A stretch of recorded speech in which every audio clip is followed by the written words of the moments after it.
Valentine's Day is coming. What Valentine's gift should you prepare for your loved ones? Jewelry, an expensive card, expensive chocolate from Godiva, a high-quality mug, a bouquet of flowers. Some people say the gifts have a value because there is a personal touch to it. Instead of buying jewelry, cards, chocolate, and mugs from the store, you can make them from scratch.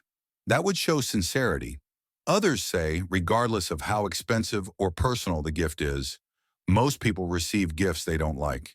So some believe the most practical way to ensure the person gets what they want is to give them cash. Giving gifts on Valentine's Day wastes money, creates waste, as there is a lot of packaging, occupies valuable storage space, buys a fleeting moment of happiness, not long-term happiness. In contrast, you would have long-term happiness if you learn a skill, like cooking a dessert, as you feel genuinely happy for overcoming a challenge or learning something new.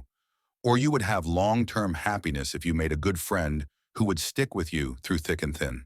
It seems the more expensive the gift is, the happier the person is. Or is it? The size of the gift and the size of happiness is independent of each other. What we truly want is to spend quality time with loved ones and live in the moment. What should you do with your life?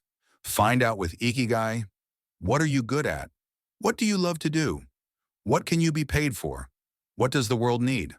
Download the Ikigai file using the link in the description. Are you sad, anxious, or unmotivated? I can help you as a life coach. I am full of empathy, compassion, and understanding. The link is in the description.